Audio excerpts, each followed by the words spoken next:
Kita kembali lanjutkan perbincangan, sudah terhubung kita dengan narasumber berikutnya Mas Aryo Seno Bagaskoro. Assalamualaikum warahmatullahi wabarakatuh. Selamat malam Mas Seno. Waalaikumsalam warahmatullahi wabarakatuh. Malam Mbak Putri. Baik, kalau beberapa waktu lalu saya dengar Mas Seno ini masih ada optimisme. Kemudian juga semalam saya bincang dengan Bang Ciko juga masih ada rasa keyakinan percaya diri karena memang masih ada waktu sebelum pendaftaran nanti tentunya 27 sampai 29 Agustus. Tapi dengan adanya deklarasi pada hari ini, ketutup sudah dong PDIP, ditinggal oleh partai-partai lainnya, tidak ada satupun partai yang bisa diajak koalisi untuk bisa mengajukan calon di Pilkada Jakarta, Mas Seno.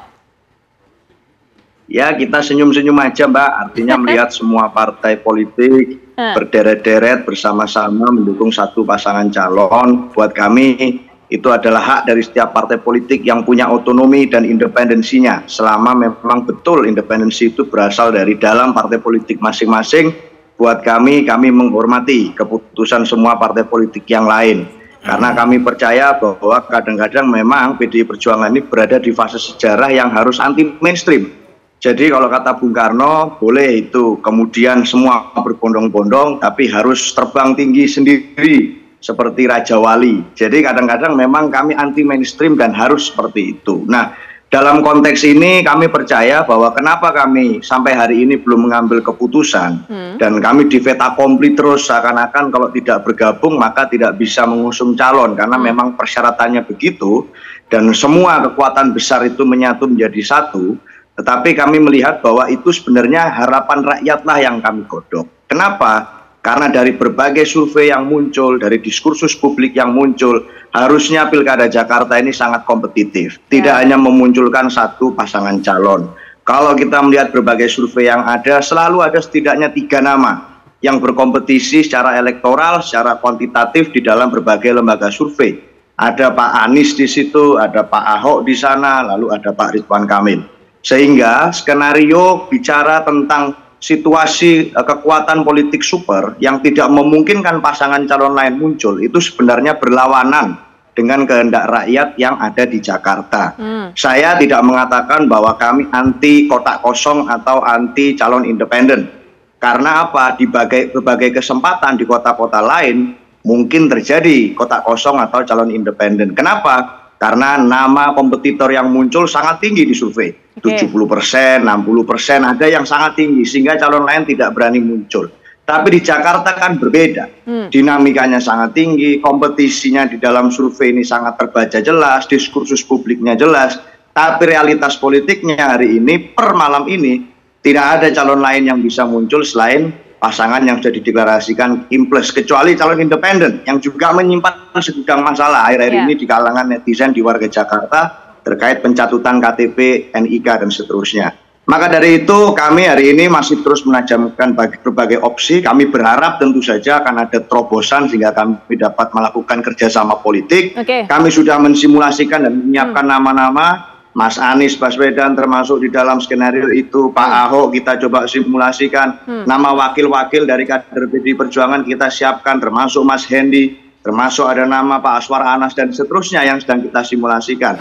Tetapi kalau kebesaran hati untuk mengusung calon yang berbeda dari koalisi Kim+, itu tidak terjadi di partai politik lain, maka bisa apa kami ini sebagai partai politik? Nggak bisa apa-apa. Jadi kami menyiapkan opsi termasuk kami menimbang-nimbang variabel opsi, apakah bisa enggak ya kami membersamai rakyat di Jakarta dan memutuskan untuk tidak mengusung calon sama sekali di dalam pilkada kali ini.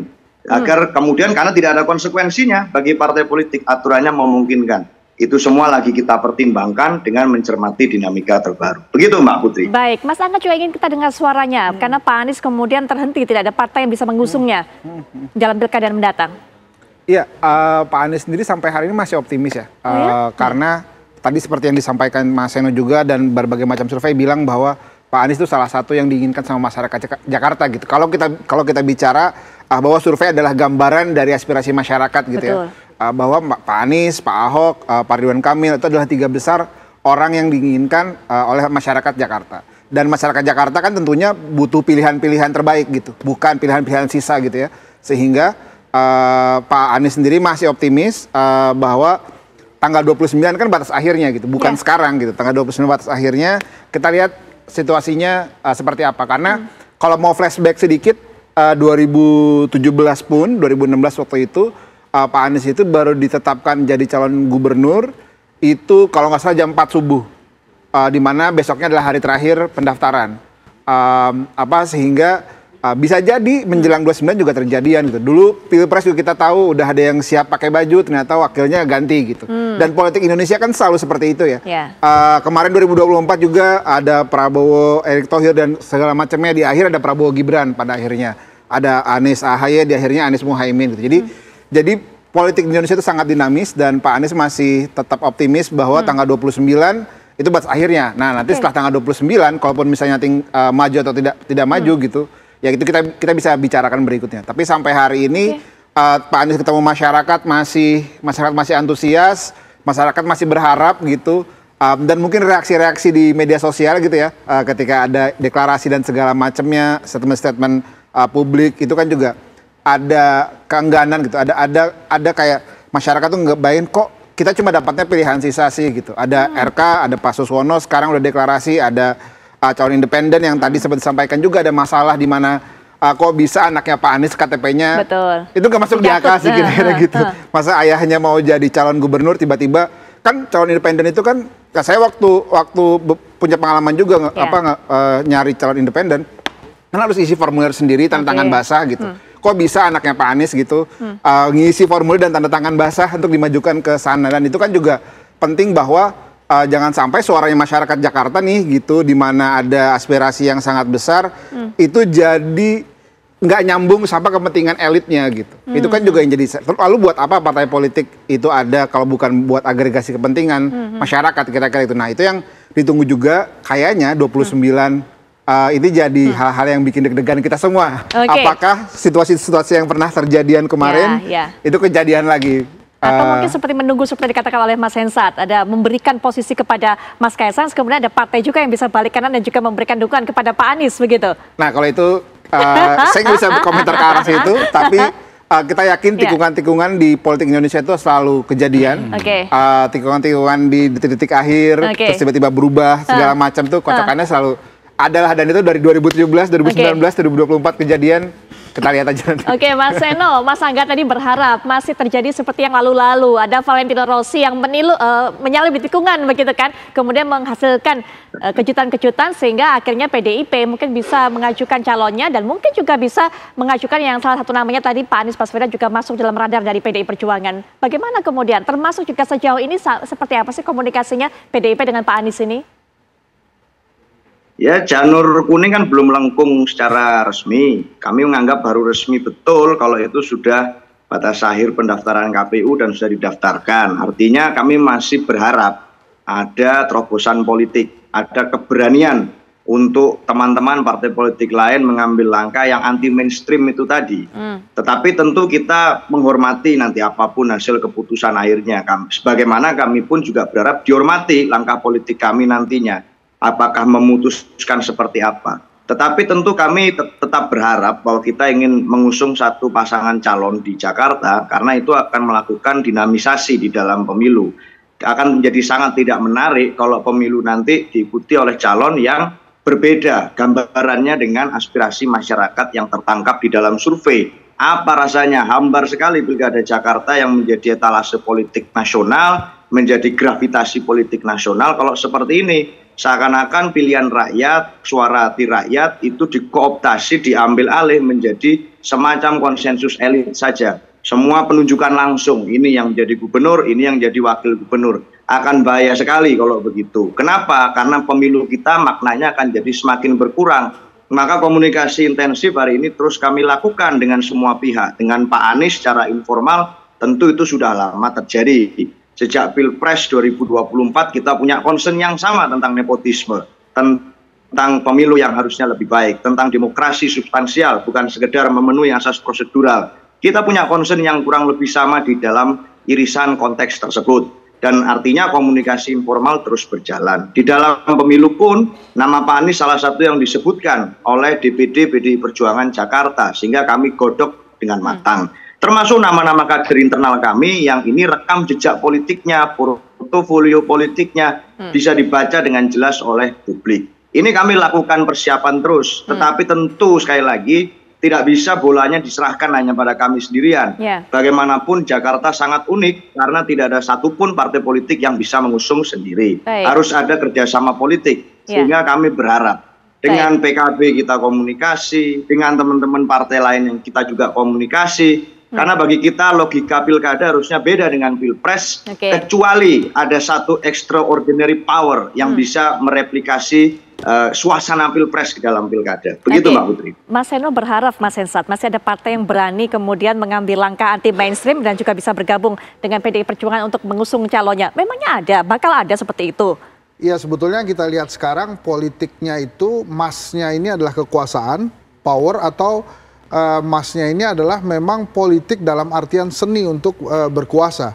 Kalau kemudian yang kedua, maka politiknya itu akan membawa-bawa demokrasi. Jadi artinya fair play akan dilaksanakan seperti zamannya Ibu Mega mempersilahkan Pak SBY gitu. Misalnya tidak ada jegal-menjegal, silakan aja mau maju semua. Tapi kan kelihatannya hari ini politiknya adalah untuk kekuasaan. Maka kekuasaan menjadi tujuan utamanya. Kalau tidak perlu ada kontestasi yang sulit gitu ya, ngapain juga kemudian dipermudah gitu ya. Jadi maksud saya adalah ada lawan-lawan yang kuat yang bisa kemudian menjegal kekuasaan ini langgeng misalnya.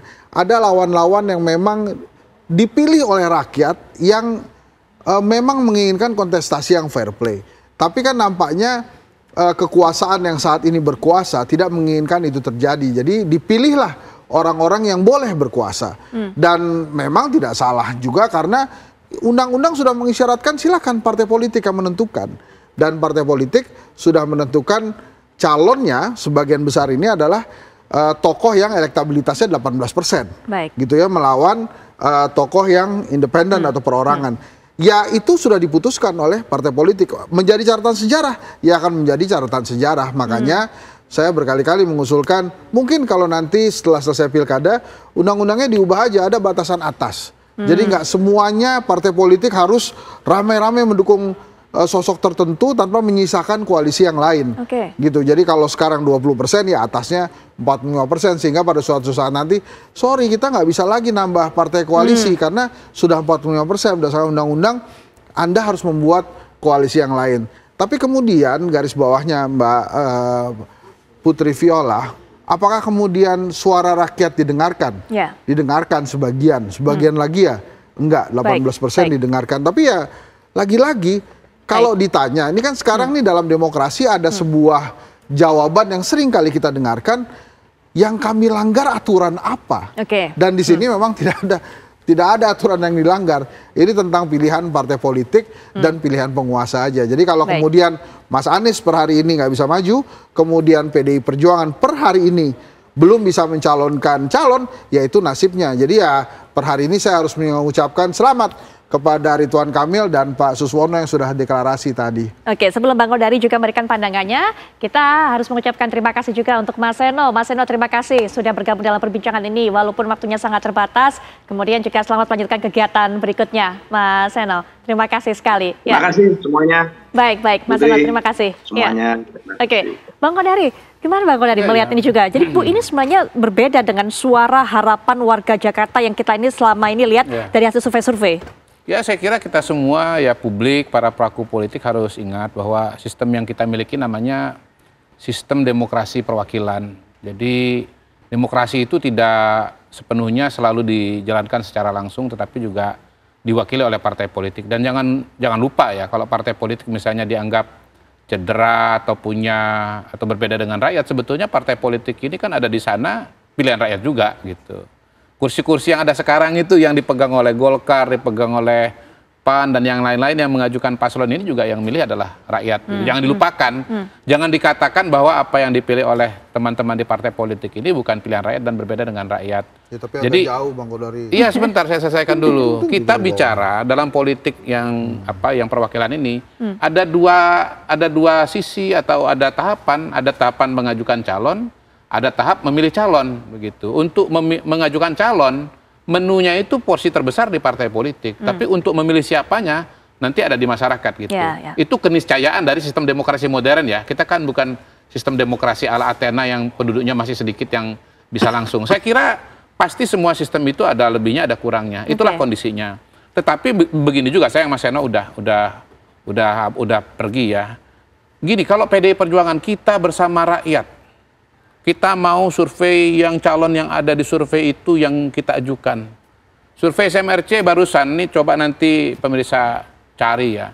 Survei SMRC itu menunjukkan bahwa sesungguhnya kalau PDI Perjuangan misalnya mengajukan Anies ya, ini kan sekarang wacananya mengajukan Anies, itu yang milih Anies itu cuma 8%, sementara yang milih Ridwan Kamil 38 apa 39%. Jadi konstituen PDI Perjuangan itu jauh lebih banyak yang aspirasinya kepada Ridwan Kamil, bukan kepada Anies.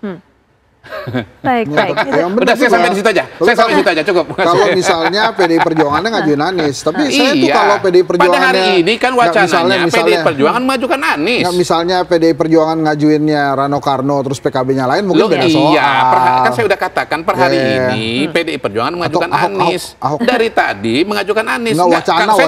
Saya nggak mau diskusi yang lain. Saya diskusinya bahwa pada hari ini PDI Perjuangan mengajukan Anies. Ternyata konstituen PDI Perjuangan tidak memilih Anies. Titik. Koreksi dikit, tapi yang tidak tahu dan tidak jawab juga 53%. Oh iya, tapi bukan ke sana. Perbandingannya adalah Anies dengan Ridwan Kamil, Bos. Yang milih Ridwan Kamil jelas-jelas jauh lebih banyak. Pemilih PDI yang milih Ridwan Kamil jauh lebih banyak daripada Anies. Di situ PDI Perjuangan putus hubungan dengan rakyat. Oke, baik. Nanti kita akan kembalikan perbincangan ini. Mas Koli juga bisa berikan pandangan, tapi setelah jeda kami sudah kembali.